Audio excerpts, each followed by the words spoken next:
Hello teachers, welcome to the discussion on content analysis or materials analysis. I am Meganathan from NCERT, Department of Education and Languages, New Delhi. I said content analysis or materials analysis. I mean by that there is no actually content analysis in language teaching.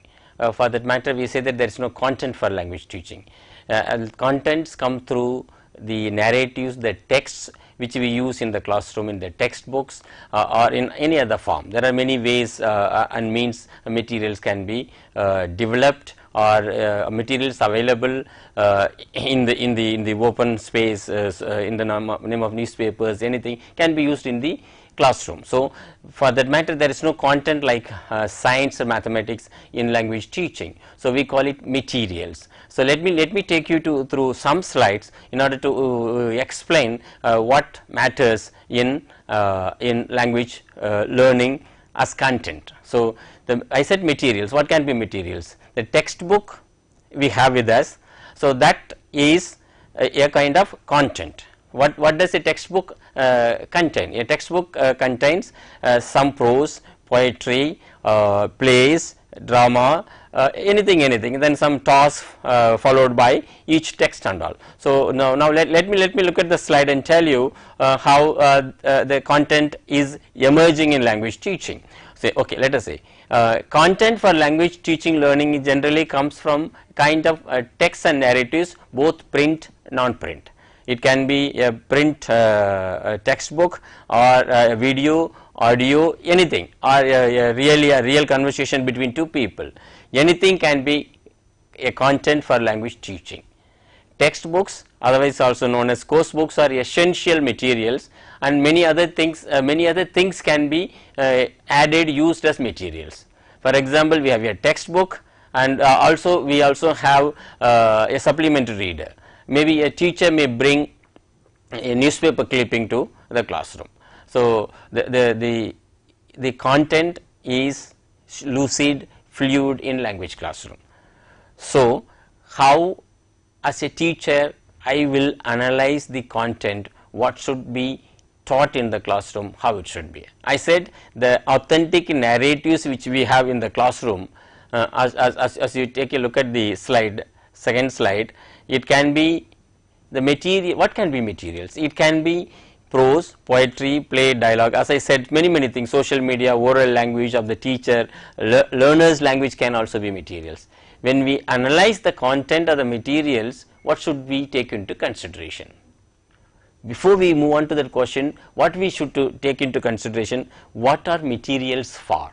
Why do we need materials? Why do we need content? In physics, they have some themes followed by some activities, those the children understand. In history, we have events, we have dates and processes how history emerged.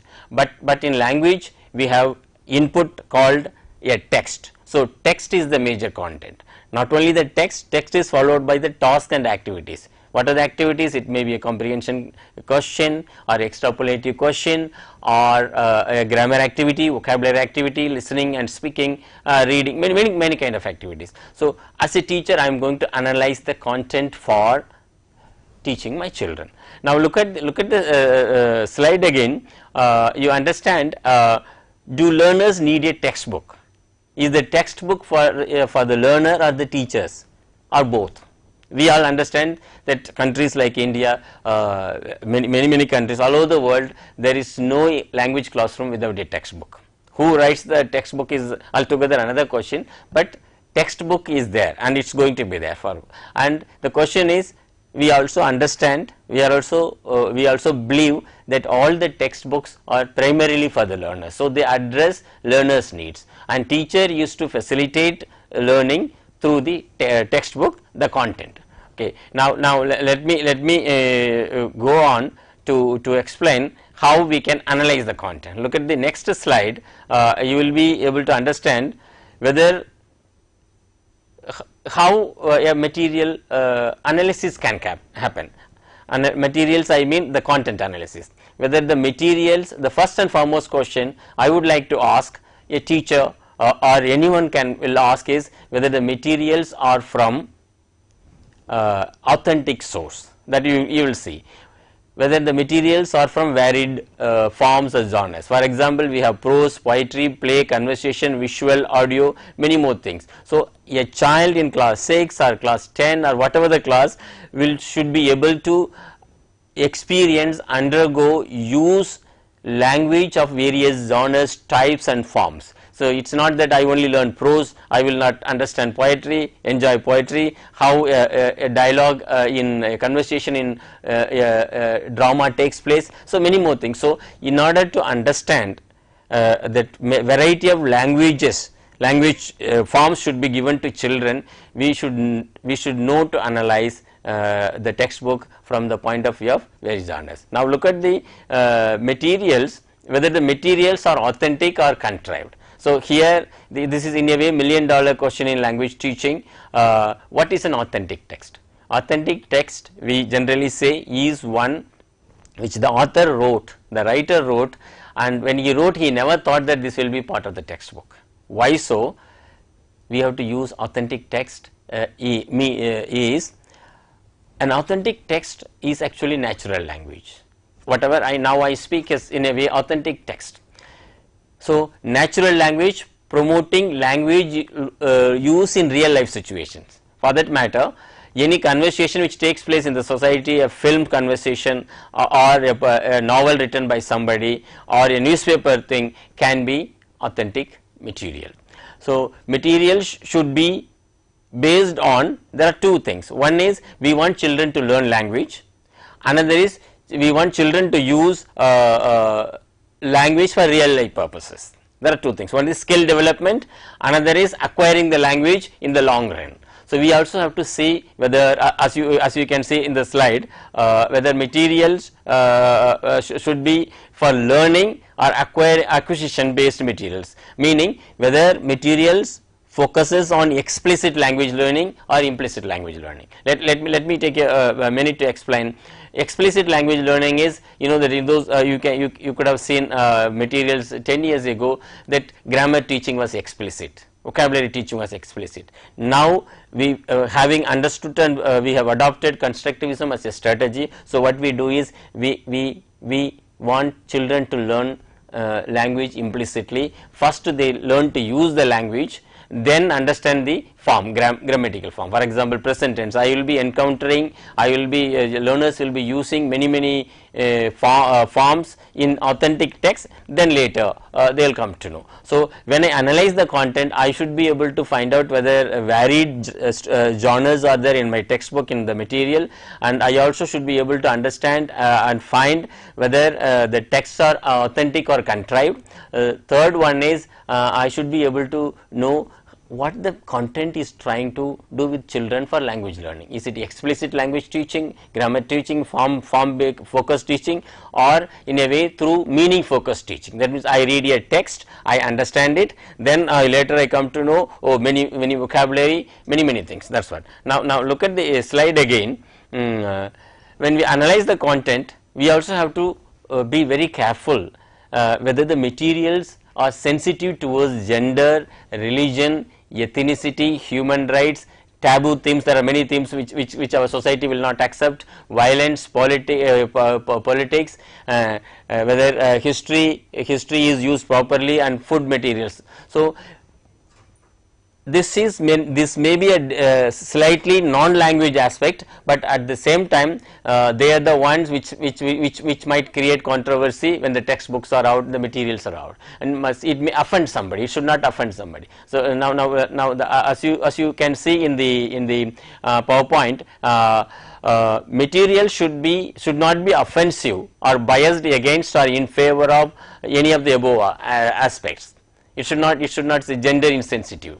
It should be some controversial political thing, but there may be a story which is rooted in or which addresses the gender insensitivity, but it cannot be explicitly, you cannot select a story for a textbook as content which is gender biased. That's what. Now look at this one again. Material should promote harmony and fellow feeling That is what our constitution is saying. See, what are we doing with children? We are doing with children to become good citizens of the country, good human beings, contributing individuals. More than that is the harmonious individuals. So, the Indian constitution stands for some of the values. Fight against superstition, living in with the fellow feeling in a country. I live in this country, all the citizens are my brothers and sisters, a kind of universal brotherhood. So, we also have to see ways and means in our content analysis whether these are addressed in our materials. Now look at the third aspect in that. How the question of developing a harmonious and responsible citizenry for a participatory democracy is addressed in the materials, meaning we are a democratic country, we have accepted ourselves as a democratic country, everyone has equal right. So, I should be my materials, the content which I analyze, I should be able to look for ways and means the materials are promoting harmonious living in a participatory democracy. That means anyone can participate, everyone is contributing. So, now look at the next one.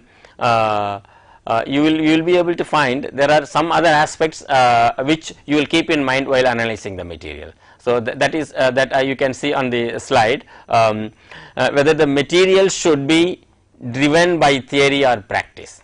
See, the entire educational scene, schooling, pedagogy, learning, some of us believe that it should be completely based on theoretical understanding, fine. But at the same time we also get some ideas, some inferences from the practice. For example, do not teach grammar explicitly is the what language acquisition theories say. Recent theories, they constructivism says, but at the same time we also do it to some extent in the classroom, and most classrooms do, because we believe that at some point of time children need explicit grammar teaching. So, that is why National Curriculum Framework 2005 went for constructivism. Children first understand the grammatical form through the procedural knowledge, that is through meaning, then later they are made to rise their consciousness towards the form, that is we call it declarative knowledge. So, when you analyze the content, whether the content is based on some sound theoretical understanding of language pedagogy. So, now look at this second aspect in the PowerPoint. It should be, see, we have a syllabus for a particular subject and syllabi for many subjects. We have a syllabi and we also need to understand what the teacher needs and what the children need. So, if you look at the second point, while analyzing the content, keep in mind what are the syllabus needs which the content is addressing. What are the needs of the learner of a particular class, particular stage, let us say class 8 or class 10, secondary stage or upper primary stage, whether the materials, the content is addressing those needs. In addition to that, there is something which is waiting outside the classroom, that is market needs. Suppose having studied 10 years of schooling, I should be able to function in my language, that means Indian languages, as well as English language, in order to go for higher education, higher secondary education, and then university education, and also for some job market. So, where there is some language requirement. So, I should be when as a teacher, when I analyze the materials, I should be able to find whether syllabus needs are addressed, whatever said in the syllabus has been realized, and learners needs are addressed at the age of let us say 13, 14 in class 9 or 8, what they need.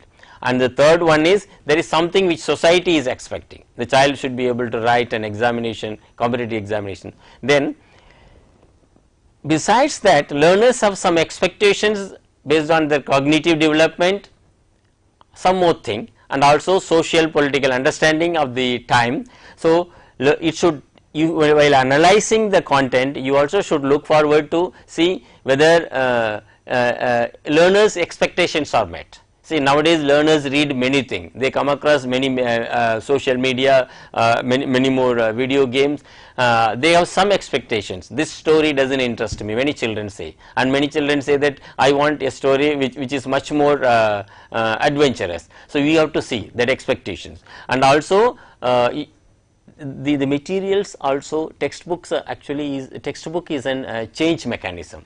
So, the learners may expect something, but at the same time we have to change them linguistically to learn the language, acquire the language, learn the language, use the language, but and also social change. We want them to socially change to become understanding citizens of the country, leading a harmonious life in the society. So, you have to look forward learners' expectations as well as how the materials can change them, transform them into better language users as well as better social beings. Now look at the other point which is still much better. This is most of the time it is the teacher who plans the use of the materials. I have a textbook with me, but it is the teacher who uses it. So, we also have to find out whether the material caters to the teacher's needs and teacher's wants. Let me throw some light on what is the difference between teacher's needs and teacher's wants. As a teacher, I teach class 9. I may need something to be a good teacher, to be teaching a particular textbook and particular text, but I want something else. Most of the time humans do not understand their needs, but they ask for something. So, there is a gap between what a teacher needs and what a teacher wants. So, when you analyze the content, keep in mind whether the materials meet the demands of the teacher and also whether the materials, the content addresses the wants of the teachers. There is a thing, and you can say how much of the teacher's want is addressed in the content in terms of narratives, in terms of tasks and activities, exercises, and also in terms of their needs. Needs is something else. A class 10 teacher should be able to have an understanding of language pedagogy, good language proficiency, also to make use of the materials available, develop his own materials. Whether this content is addressing these two aspects, keep it in mind. Then look at the next aspect in the slide. There is one. It should aim at, in the content, when you analyze the content, aim for language development, or should also aim at personal and educational development. There are three aspects. When I teach class 9 or class 8, whatever the class I teach, I should my major focus should be language development in children. Children should learn the language, acquire the language, and develop language abilities. But at the same time, it should also support them socially, educationally. I am growing as an individual to be a contributing citizen. So, there are two things. A narrative does not happen in vacuum. A narrative, a story, or an activity, one is language. There are two things. Explicit is language learning, implicit it may be vice versa. Implicit is language learning, explicit is social development. It should. Now, look at the last point in the slide, whether the content contributes to teacher development as well as language learning. See, I as a teacher use the textbook, and I also should be able to learn through that. Not only language development, oh, this story, this task has made me realize that, oh, I learnt this for the teacher. So, when you analyze the content, keep that in mind. Then now look at it, we have texts and narratives on the one side, and we also have themes. We talked about what are the themes you should be careful about, be sensitive towards themes in the content. But now look at it, what National Curriculum Framework 2005 says about what could be the theme for children in English language textbooks, or any language text for that matter, any language textbook. So, I am focusing only on English language textbooks in the Indian context. We said, if you take a look at the slide there, we said in 2005 curriculum, the content, in terms of contents, what themes can go. Themes should be from learners' immediate context, lived in experience. It should be made very clear, a child can connect with the previous knowledge. Suppose if I know something on my own, then I can connect with the new knowledge which is given. It is also true with my previous linguistic ability, I can move forward to add on and learn new forms or new aspects, new vocabulary. The same way, the theme should emerge from learner's context. And then look at, but at the same time, Is it okay that we give a very theme from learner's context? No, it should move from what otherwise generally we say that known from unknown. So, we say that there is nothing unknown if we start knowing it. So, from familiar to unfamiliar circumstances, that is what if you as you move in lower classes we have short narratives passages for as classroom lesson, but as you move forward you will have longer text. The same way themes can also be from concrete to abstract. The stories can suppose expressing happiness, expressing anger, you will find they are abstract concept. He is sad, how will you explain through a story? So, these abstract concepts can be conveyed through a story. So, the content, the theme should move from familiar themes to unfamiliar themes. For example, let us say I am a child from Delhi, northern part of India. I have not seen sea, but I have the idea of sea. So, if you introduce the idea of sea in a story or a poem in the very early stage, they will be able to it will be difficult for them to understand. So, let us analyze the content from that point of view of how children can move from familiar ideas, themes to unfamiliar things. And if you look at again, we have to provide in the lower stages Indian context that we have followed in our textbook. Then also children live a formal life, a kind of friendly life in the classroom, formal life, but how the themes can come from connecting the life outside schools. Outside the school, hundreds things happening, from trading to shops to agriculture to many things, transport. How we can connect the life which is being lived outside the classroom, school, in the classroom. Then there are themes which are actually real life situations of children, are typical Indian situations. We call it real life situations, and there is a materials development. There is an idea called realia. Realia means real objects can be materials. So, we have to see when we analyze. Suppose this is a real object. This is a real object. So, how far I can use it in the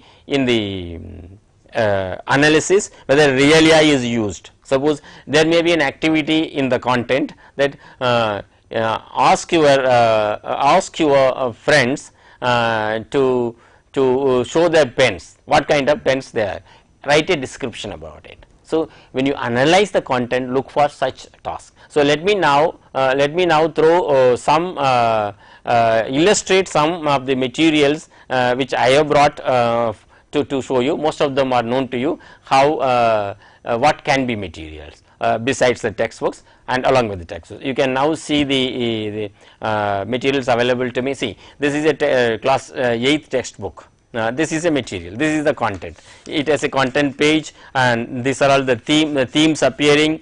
Then we move on to a reading text, then followed by activities, then different varieties of activities, vocabulary, reading, writing, some visuals. So, many things are there. So, when I analyze, I will keep whether they are authentic materials, whether the tasks are useful for my learner, to their age appropriate, many more things. Now look at another textbook which we have. This is a textbook from the state of Rajasthan, class 7.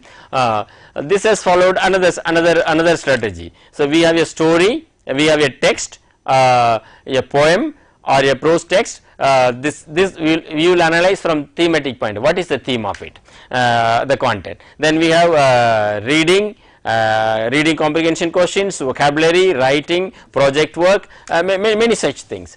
So, when I analyze the content, I will analyze the textbook that way, and we also have now the NCERT textbook. Take a look at it.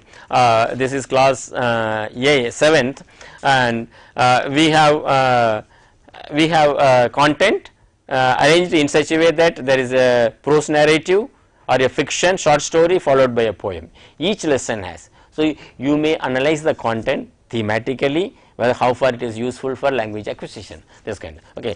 This most common thing available to us today is, take a look at the newspaper. This is an article. So, we can illustrate, use this as an input for language learning, and ask them to write an article or write a letter to the editor based on this article. So, we have to look, when we analyze the content, we have to look forward to whether such social media things, such materials are available. So, let me also show one or two more things. Like the textbook, I have another material here. This is a kind of leaflet, pamphlet or a menu from a hotel. This can be a material, whether when you analyze the content, whether you see that the such materials are available in the content. For example, there was a teacher who used this as materials for language teaching. She distributed this and asked the children, here is a menu of a restaurant.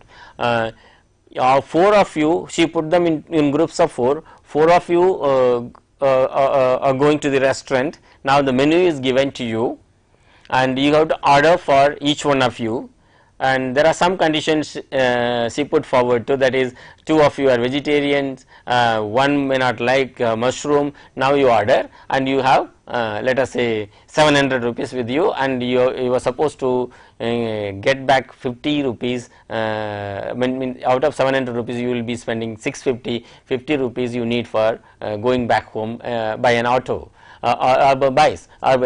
So, then now learners have to calculate and write, and they have to actually write 10 sentences. What will they order? We prefer this to that. Since he does not like this, he cannot take this, we will avoid that. So, it is a language generation. So, anything can be content. So, that is what language, the merit of language learning. And some of the pedagogues even argue a textbook, without textbook, language classroom can be conducted, language can be learned. That is altogether a different question, but we need materials, we need content to teach language. What kind of content is the question? It can be textbook, a newspaper. Now, we also have these CDs developed by NCERT for science, mathematics, and also as well as also language. We can use it, and All India Radio news can be used. Doordarshan news can be used for listening as well as speaking. First they listen to that and you ask some questions. Who was the news reader? What was the first news item?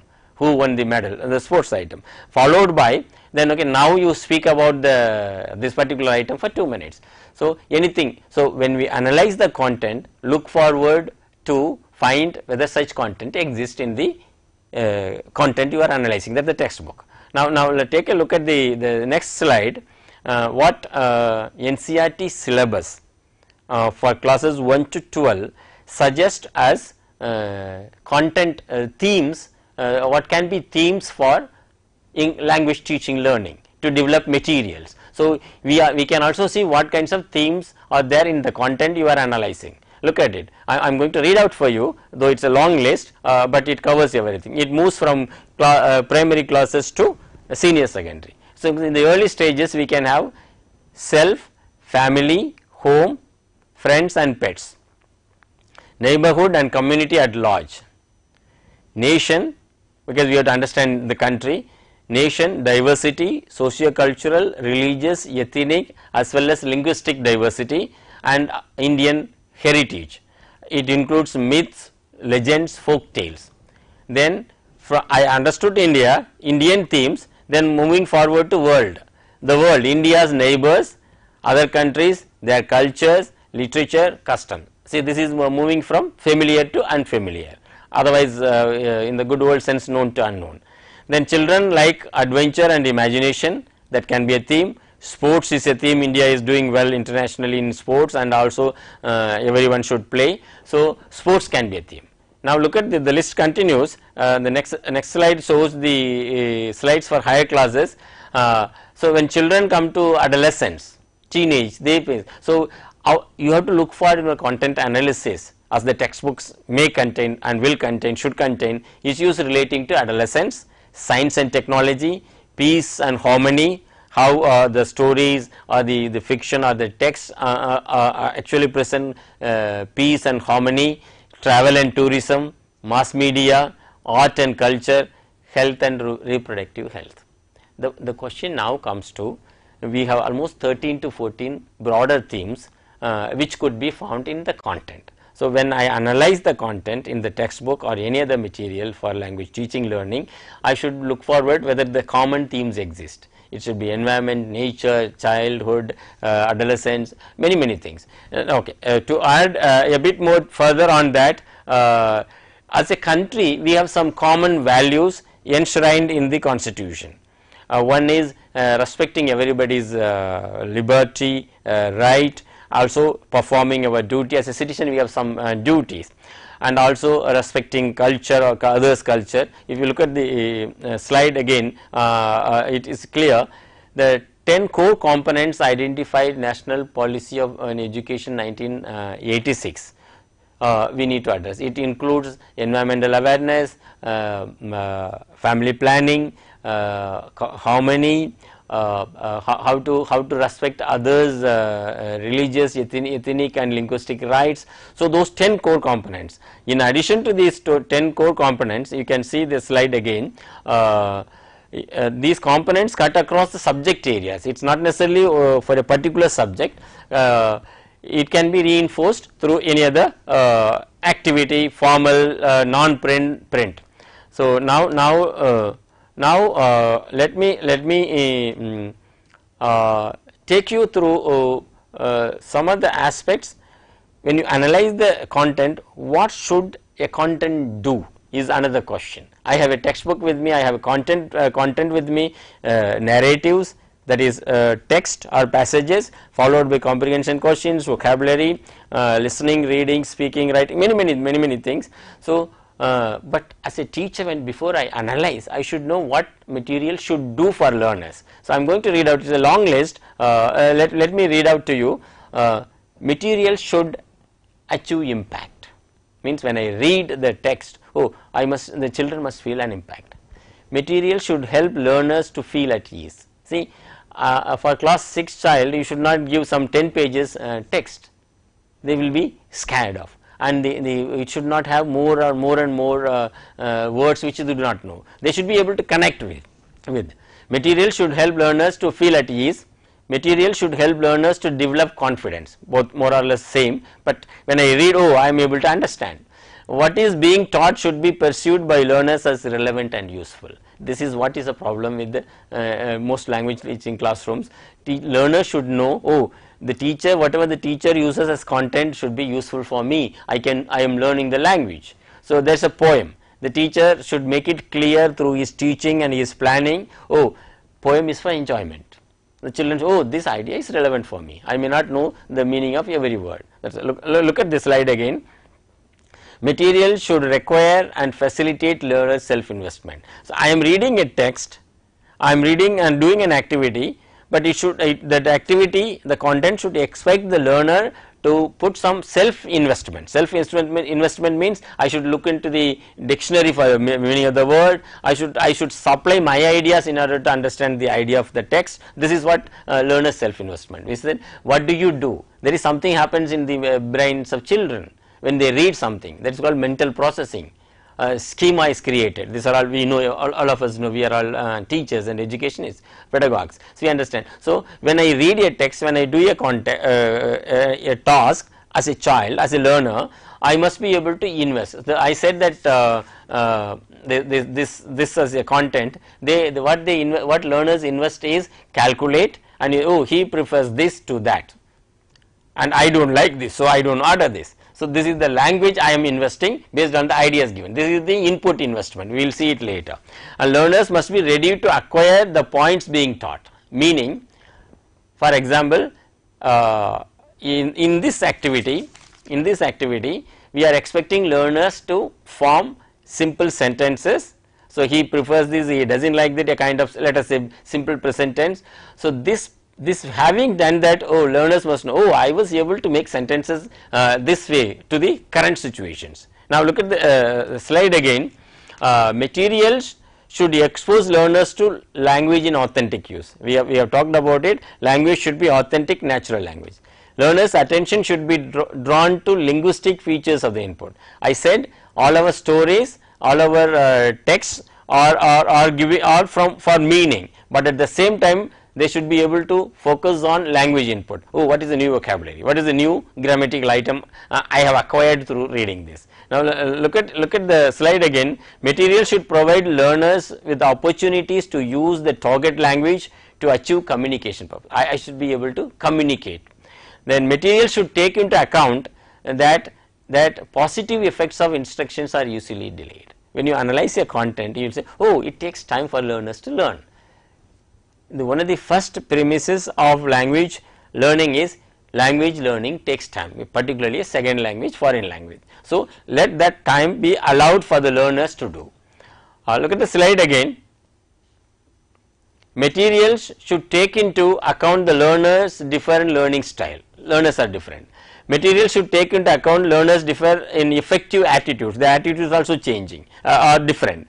Material should permit a silent period at the beginning of instruction, meaning a child comes to classroom, it takes time for him to observe the language, particularly English as a second language in Indian context, and in any context, any second language, any foreign language, for that matter Hindi in non-Hindi speaking areas, Tamil in non-Hindi speaking, non-Tamil speaking areas. So a learner is learning, he will be taking some time to observe the ideas and meaning, then observe the construction and the script, everything. So learning, language learning takes, this particular period is called silent period. So naturally a child comes to class 1, he will be noticing the language, the alphabets and its meaning, then at least some time this is silent period, the child will not be able to produce language. That's what your content should enable learners, allow some period for them to observe and understand. So it takes time. Look at the last point in that, material should maximize learning potential by encouraging intellectual, aesthetic, emotional involvement which stimulates from both right and left brain. We all know that not all children are capable of doing all the things. Some may be doing artistic things, writing poetry, drawing, painting, many things. Some are good at music, some will be mathematicians, those kinds of. So, but your content in the textbook should be able to address both for children, because in people are not extremely this side or that side. We call it the right side of the brain or the left side of the brain, but it should be able to. We have some aspects for musical learners, some aspect for mathematical. We know that multiple intelligence theory, which says that a meaningful textbook in language is very instrumental for this multiple intelligence to develop. So your content, when you analyze the content, look for those ideas. So a bit more, two more aspects in the what material should do.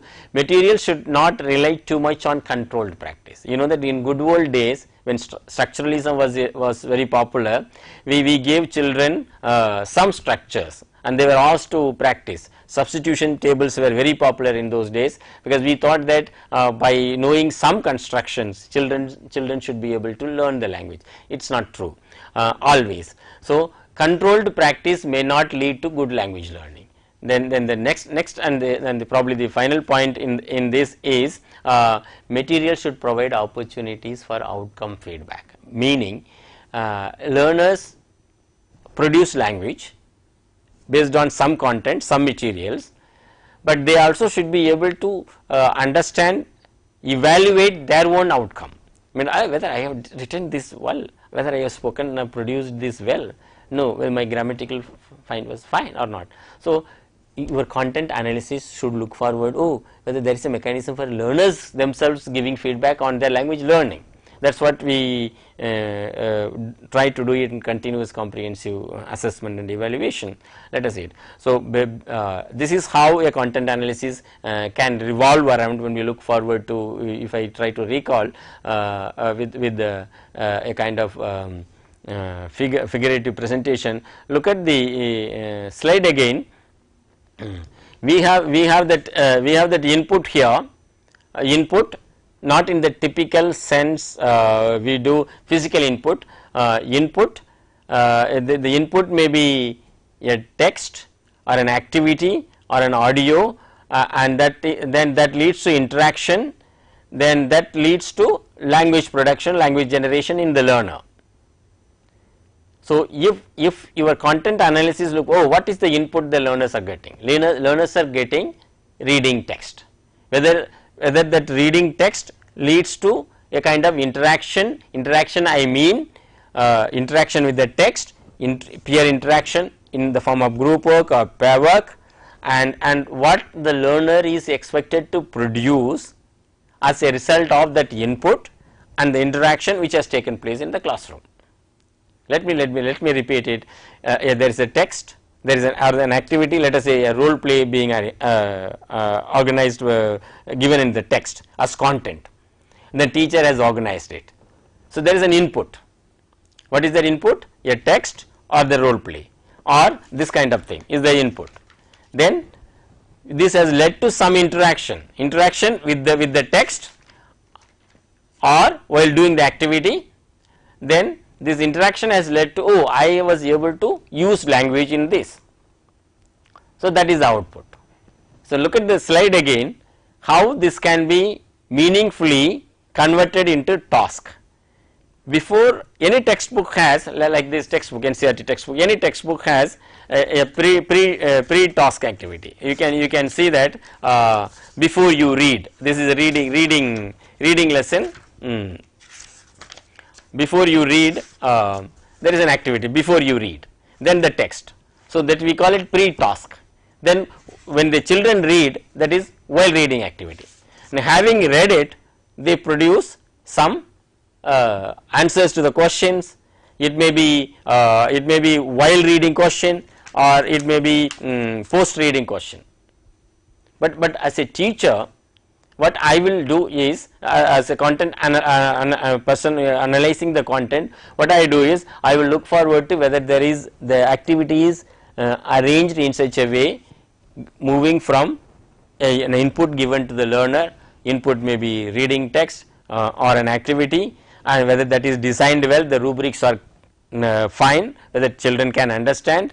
Then whether what do they do while, what the content is expecting them to do while doing the activity, then what is the output, or as a result of having done the activity, what is the output, whether the activity makes them read the text more than once, kind of thing. So, look at the slide again. Before I close, let me show you the text is in terms of input, interaction and output. A task is pre-task, what the learners are expected to do, you have to make it clear. Then while task, what they do while doing a task, and what is expected of them after having done the task. This is how. So, look at it. Let me recall and then conclude. I am, as a teacher, I am analyzing the content. Keep in mind, there is no concrete content in language teaching learning like physics, chemistry, mathematics.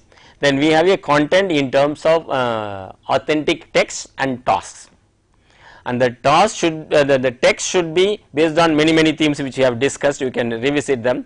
Then and we also should be guarded on many counts, not to get into problem by not being sensitive towards some other issues. So, because we are a democratic country, we respect everybody, and also children are in teenage, how they can understand the life, the world. So, those kind of themes. One is what are the narratives that go into the textbook, what are the tasks, then what are the themes, then how I can understand them from input, interaction and output, pre-task, while task, post task. Thank you very much. I hope this discussion may have helped you to understand how a teacher can analyze the materials and the content of material. Thank you very much.